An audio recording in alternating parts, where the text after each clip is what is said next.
You guys, we need to talk about the death penalty law that is in the talks right now. Well, there is a bill that was passed on January 28th. Apparently, it has been highly considered, but it is conflictive because members from the Senate and some members also from the House have been saying that this may go actually against the Constitution. Although it really kind of is a little bit ironic because these are not even US Americans, in my opinion. But let's just get really deep into it and see what happens. Welcome to Let's Just Say That. This is Melissa, Tara's mom. You're actually going to be able to find this video in my playlist of my novels, events, teasers, analyses, etc., etc. This is going to be a predominant subject in my upcoming novel that is set to be coming out in the end of 2025. I want you to consider that this video actually has a trigger warning because the subjects being discussed in this video may be extremely sensitive. So if you feel like subjects of immigration, trauma, abuse, convictions are sensitive and delicate to you, please skip the video. If you're a minor, you need to be accompanied by an adult in order to watch this video as well. And the novel that is set to be published by the end of 2025 is only tailored to mature audiences 18 and plus. Also, I'm going to have you stick around because I'm going to be showing and reading out loud some raw excerpts from my novel that are directly linked to the subject that we are going to be touching today. So please stick around, and if you want some updates, remember to hit the like, subscribe, and don't forget to hit the bell for notifications. That way you get all those updates when it comes to the novel. Let's get into it. We're going to read a small excerpt from the article that came out on CBS just a month ago, because actually we don't have that many updates coming out. This is the second update that I see since January. All right, you guys, I'm about to zoom in. Just give me a second right here. Okay, it says the death sentence in Florida. Under current law, juries make recommendations to judges about whether to sentence defendants to death. The process includes looking at what are known as aggravating and mitigating factors in determining whether a defendant should be sentenced to death. Debate in the Florida Senate Committee. During debate Wednesday in the Senate Appropriations Committee, Brevard County Republican Randy Fine defended the proposed death penalty requirement, citing the unaliving of Augusta University student Laken Riley by an undocumented immigrant from Venezuela. Senator Barbara Sheriff, a Broward County Democrat, argued that applying the death penalty based on immigration status violates constitutional guarantees of equal protection and fairness. She also pointed to Florida's history of wrongful convictions and racial disparities in capital sentencing. Constitutionality question. Supporters of the death penalty proposal have indicated that the U.S. Supreme Court could revisit previous decisions establishing that mandatory death sentences are unconstitutional. However, Maria de Liberato, executive director of Floridians for Alternatives to the Death Penalty, said in a letter to House and Senate leaders that it is extremely unlikely the court would overturn 50 years of precedent. The Senate committee approved its version of the bill in an 11-9 vote, with a single Republican, Ileana Garcia of Miami, joining Democrats in opposition. Garcia said that, as a devout Christian, she could not support the mandatory death penalty provision. As you can see, there are very conflicting opinions from all sides. First of all, before I tell you my opinion, please remember that this video is only for entertainment purposes only. What you hear in this video may be just allegations, speculations, wild guesses, just very personal opinions, and my opinions are not necessarily the opinions of any businesses that I may affiliate with in the future or that I may be affiliated with in the present. I am not a political expert, I am not an immigration expert, and the subject of this novel was inspired on events, inspired on people that I have met throughout my life. I do not claim and will never claim that any of these events that occurred in this novel, that this story was based on true events. I will never claim that. It's just a story. It's very real. It's very raw. It's going to feel like it's extremely real because right at the moment, you're just going to feel like you're just trapped and you don't know what to do. It's just going to bring up an anxiety. You're going to be frustrated with all characters, including the main character. You know that how sometimes you just wish that the main character just come out positively with everything, and you just see that the main character keeps making bad decisions one after the other, and it's just crazy. Just hang on and wait until it comes out so you see what happens. Actually, I want to let you know about this as well. I do have a little bit of a background in politics. However, I do consider myself now a moderate Democrat because of a lot of things that I started seeing from both political sides.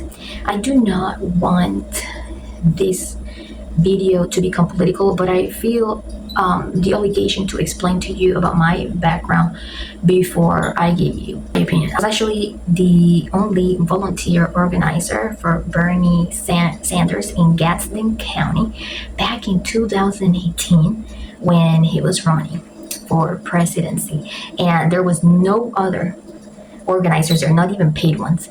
Gadsden County is one of the top 3 poorest counties in Florida, and to me it really meant a lot to actually try to convey a message, to try to explain that, you know, what I thought at the time would be the best, especially for that county, because that county needed and still needs a really good push as being one of the top 3 poorest. Anyway, so I wanted to give you a background on that. I currently don't even vote, but I do encourage those that do wish to vote to do so they can express their voice. And so that being said, I do believe in immigration rights, and I do believe that immigrants have a lot to contribute to our country. However, in my opinion, I am really getting into my opinion right now, we really need to be very vigilant. There is a very I'm going to say thick line. Yeah, there is a thick line between illegal immigrants and immigrants who come here as refugees, having processed their refugee applications the correct way, and those who come here through student visas or through work permits, etc., etc. So there is a big difference between coming here to the U.S. legally and those who are here legally. And I am not going to say, hey, it's impossible for a lot of people to come here legally. We have to give them a chance. I do not have that vision, and I have never had that vision, because it really, in my opinion, does pose a huge risk. And this is one of the many reasons why I decided to also write this note, because I do believe that domestic violence and illegal immigration are 2 issues in society that I still think are not addressed appropriately still. And because of that, I do hope that this novel encourages a lot of change makers in society to really pursue careers in lawmaking and careers involving leaderships, so we can all be able to make a difference in this world. I do believe that even though I am not pursuing any of those careers, I do believe that and hope that I'll be making an impact with this novel. We need to be extremely vigilant, because even though sometimes some illegal immigrants may come here with the best intentions in the world, at the same time, some of them come here just thinking about themselves and not thinking about contributing to society. And sometimes you don't know what backgrounds they have, how they were brought up, and what kind of intentions that they have. Sometimes they may have gone through so much struggle to be able to make it here that they don't really care about how they treat others. And not everyone that comes here illegally is like that. But some women and some vulnerable individuals, like for example, victims of hate crimes, have unfortunately been victims of unaliving because of the carelessness of these illegal immigrants. By the way, I'm not reading off a teleprompter or anything like that. Everything is coming out naturally, so please excuse me if I have made a few speaking mistakes. But I want to tell you a little bit more about me, you guys. I am a former small publisher, editor, and having read so many amazing stories or sci-fi fantasy stories and having edited them, I felt compelled to be able to write a story myself. But this time around, I wanted to make sure that it really addressed some important issues in society. I'm going to go ahead and read some excerpts, raw excerpts. They have not been edited yet. So I'm going to be self-publishing. So when I publish them, when I start the process, it's going to be, I am not sure yet whether I'm going to edit it developmentally or just go straight to copy line editing or proofreading. I'm still thinking about it, but I'm starting this whole entire process this year to set to be coming out by the end of 2025. It's going to be wild. It's going to be a very crazy ride. So I need you to buckle up, you guys. Let's start reading these excerpts right here. Well, I couldn't screen record for some reason, that, right out of my Google Documents, but I want to remind you, this is the raw draft. It has not been edited yet.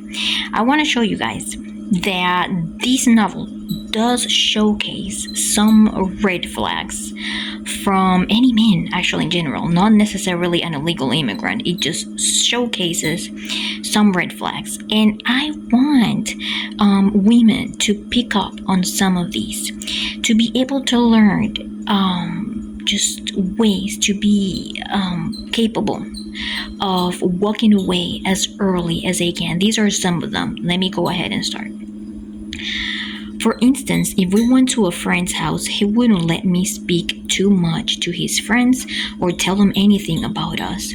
Every time he would catch me saying anything in regards to our marriage, no matter how simple it was, he would always say something on our way home, like, I don't want you to give any details about us to anyone else. What happens between us stays between us. I honestly didn't know how to respond to that every time because I felt like I owed something to him. Our plans were for me to go to college on a full-time basis and be a housewife until college was over.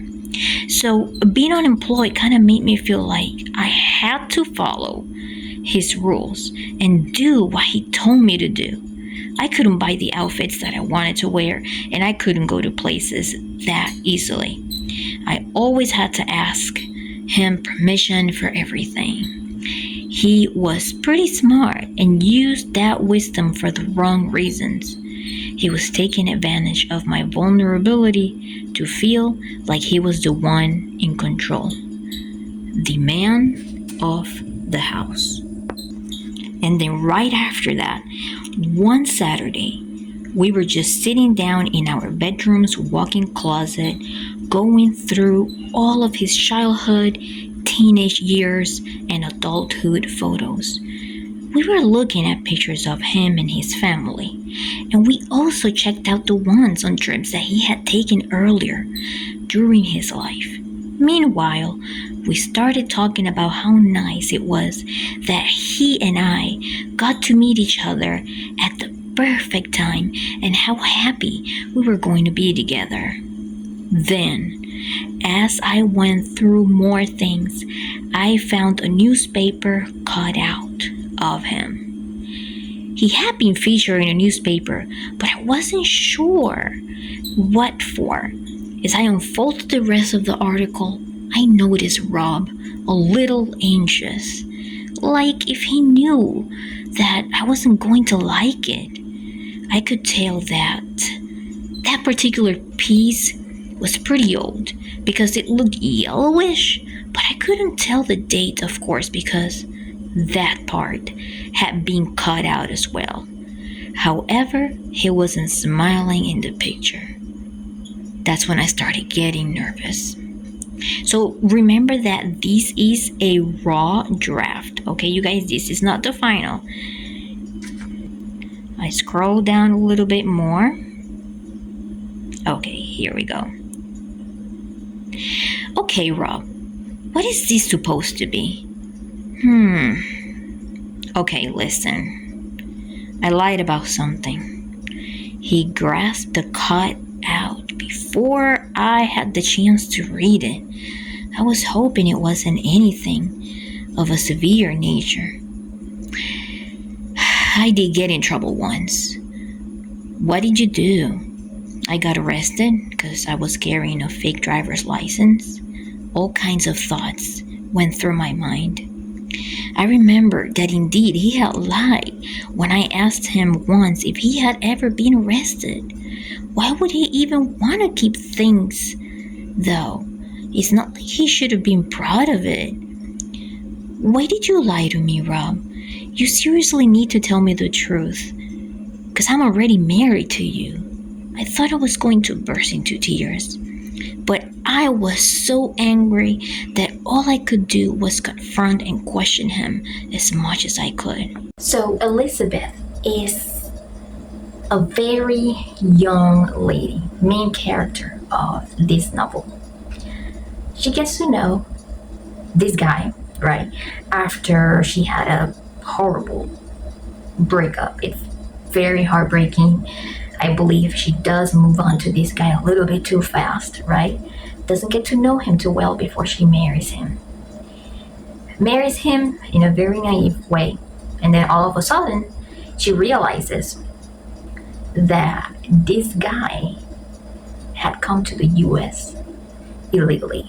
And even though he managed, right, to get his work permit, she starts noticing a few red flags, little by little. But little did she know that these red flags were going to turn into horrible, unthinkable events that just lead her to very and extremely sad circumstances. And the story evolves into a series of events afterwards that you would think are actually in benefit of Elizabeth, but things just get more and more complicated, you guys. Okay, guys, remember that this is a raw draft and that these events are things that could happen with anybody. It could be coming from illegal immigrants. It could be just coming from U.S. citizens as well. The novel really wants to deliver a message to women to be able to catch those red flags on time and be able to get out on time. Unfortunately for Elizabeth, it results in a lot of loss in order for her to get out, because she got out maybe a little bit too late. We're going to find out once you read the novel. Okay, let's read this excerpt. Not long after I broke the news, things started getting worse between Rob and I. One day, 2 workers had come over to visit him so they could do some planning at home or whatever it was. So he warns me to wait in the computer room. I used to call it the panic room, as it looked like a small chamber with a computer on a tiny black desk, and nothing else on the carpeted floor but dried up tears from the times that I had to get away from him. and cry my eyes out. He claimed that it was an only men meeting, and he thought it would have inappropriate. He thought it would have been inappropriate if I joined them or walked by because they were just going to have the work and guy type of conversations.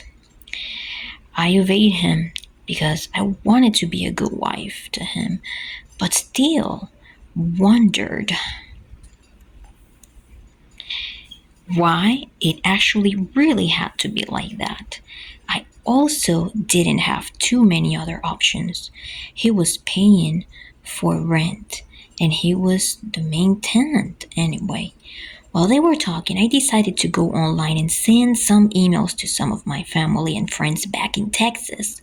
I miss talking to everyone, but I couldn't just talk to everyone like I would normally do in person or online because he would either get mad or criticize me and make me feel like the most shallow woman in this world for taking the steps that I had taken to be with Rob.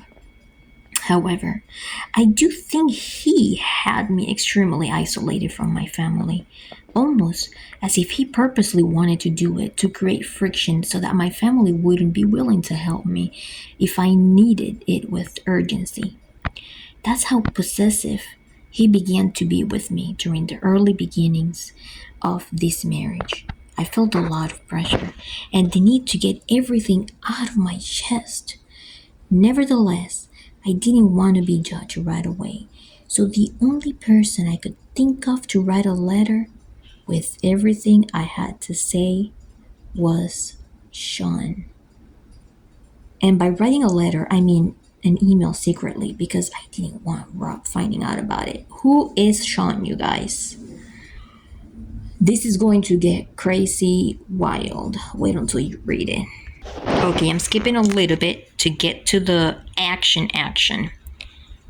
Okay, you can come out now, Rob finally said. I just don't get it, Rob. Why do I have to hide from guys when they come over to visit you? I just want to know why you're insecure about our relationship. It's not like your friends are going to want to have blank with me. Why do you always want to hide me from them? Why can't you just let me be by myself? What if I needed to go to the kitchen and grab water? I tried to ask those questions as tactfully as I could, but I had a feeling that he would most likely take them the wrong way. I was just expressing my concerns. Then I realized immediately that the word insecure triggered him. His face turned red as he opened his eyes wide.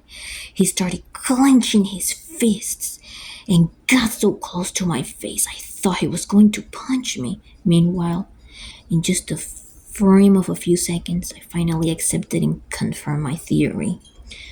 Rob had a constant urge to feel powerful and in control at all times. I observed, while being together as well, that he had to be right always, no matter what. There was no room for him to lose, ever.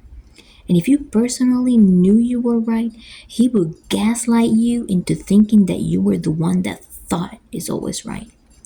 If he felt someone ever tried to prove him wrong, then he would abruptly take action for it no matter what, at any cost. Do you want my friends to think that you are a blank? Okay. Why are you asking me so much about them anyway? Okay, so these are just, a lot of red flags right here. Let me get to the parts or some of the parts that get really dangerous. He tells her, "You really like to provoke me." I was only 4 months pregnant with his baby. He had very sickening but very impressive skills to do the things that he was doing to me, yet not leaving a trace nor evidence anywhere. Out of nowhere, he grabs my hand, pulls me into our bedroom, grabs a pillow, and uses it as a shield to punch my belly. But why? Why? I asked myself. In other words, he used a pillow so that he wouldn't leave marks. Then he throws me on the bed frantically. I started crying. I wanted to run out and seek help, but no one would believe me. There were no recordings, no marks. I knew if I tried to test him by accusing him of something, he wouldn't keep his arms crossed. I knew he was capable of anything and everything. Now, trigger warning, this is going to be a violent scene. I'm just going to give you here a taste of what you're going to be seeing in the novel. This is absolutely nothing. Wait until you get to that book. It's just going to bring chills down your spine. But here's a trigger warning because this is going to be a very sensitive scene. Here we go. What were you doing, B? Nothing. I was just emailing a friend. Rolling his eyes over, he questioned. Oh, really? Was that friend's name Maria, Julia, or was that your boyfriend? No, but I swear I wasn't doing anything wrong. I just didn't want you to freak out on me unnecessarily. Please don't do anything stupid. Don't hurt me, please. Don't hurt you. I've never hurt you. You're a psychopath. No, honey. You are the psychopath here. You think I'm dumb? And I may not know all my rights or have learned how to figure things out after you defrauded me, but I know what being a psychopath is. I am educated. But I see you want to play doctor. We were covering some psychology in my humanities class, so I pulled out my notebook and started reading my notes to him. Let's talk about your recurring arrests, frequent lying, showing no genuine remorse or empathy after hurting others, your tendency for arrogance and anger, and your frequency in manipulating others. I think you are the one that needs help here. I kept my eyes on him while I closed the notebook and slowly placed it on the computer desk. Rob then turns around and laughs, even harder, on his way to the kitchen. I was petrified and wondered, why would he walk away when we were having an argument in front of our computer? And right now, here you go, B. He tried to hand me a steak knife. You're telling everyone that you're living a nightmare, you're being abused, and all that made up bull, right? Why don't you end this right now and blank me to blank? I couldn't believe what I was hearing. I was so shocked that I just kept staring at him, not knowing what to say or do. One thing I couldn't deny is that even if I wasn't a doctor and could evidently not tell exactly what he had, there was something wrong with him. That was more than clear. Stop this right now. You're going to wake the baby up and scare her. He pulled me off from we're going to leave it right here, guys, because once you get the novel, you're going to find out how wild and horrible this gets for this poor woman. I really can't wait for you to read it and show me in the reviews one day how this impacted you, how you think this novel can make a difference in somebody's life. I know that we can't depend on AI because it's not perfect, but I was curious because when I did a little bit of research on what are capital crimes that would actually, if this law is passed, would actually determine that these illegal immigrants that were convicted of these certain crimes, how would these, exactly apply? What would be these crimes against humanity? So when I looked it up, it said something like, I'm going to put it right here, like widespread threats and like essay, things like that. But it's like very complex because it has to be, I guess, under, on the eyes of AI. If they're committing crimes against humanity, it has to be something very extreme. I was very curious to see if crimes against domestic violence involving psychological torture would apply. But when I asked AI, and I don't have the screenshot here, it said no, domestic violence wouldn't apply. So it's kind of like complex to me because sometimes there are very extreme cases of domestic violence that involve extreme psychological and physical torture. And I guess that if this law does pass, it would apply to, I guess, those that, may end up already in death. We don't know what's going to happen to Elizabeth in the novel at the end. Is she going to be able to make it? Is she going to be able to survive, and how? We're going to have to see.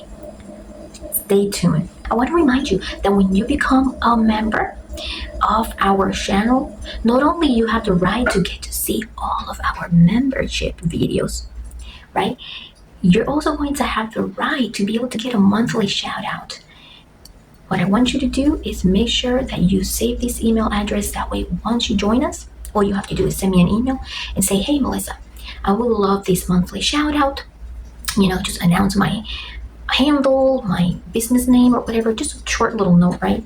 Make sure that you send me that email so that I'm able to do the monthly shout out as long as you're a member of our channel. Also, you're going to be able to find us on Instagram via handle that's just there. And don't forget, we have merch. You're going to be able to find the link to our merch in the description below. Once you get to our spread shop, once you click on the link of our spread shop, scroll all the way down until you see the part that says Discover Designs. Click there, and you're going to be able to see a whole bunch of amazing designs that you're going to be able to love. Let me tell you a little bit about how I started writing this novel. The novel time travels, and by that I mean it's not like it's going to get you confused by, starting from like the future and then going to the past. No, it has a very simple chronological order series of events, but it does take you all the way to the early 2000s, then on to the 2010s, and you're going to be able to experience a lot of the things that everybody in the early 2000s and 2010s used to do. There's going to be a lot of mention of the 2008 recession. There's going to be mentions of video cassette recorders, disposable cameras, just a lot of cool stuff, a lot of nostalgic stuff. The stuff that's not very cool, of course, it's the things that Elizabeth goes through, but we're going to be able to learn a lot, and it's going to be a time where we're going to be able to reflect on a lot of things. But we have to go for now. But before we go, I want to let you know that I am extremely thankful that you spent this time with me today. It really means a lot to me. I know my comments are not turned on, but just by you being here makes you an amazing person. Thank you for supporting my channel. Thank you for hitting the like. Thank you for subscribing. And for more updates, don't forget to stay tuned. Have a good day and see you soon.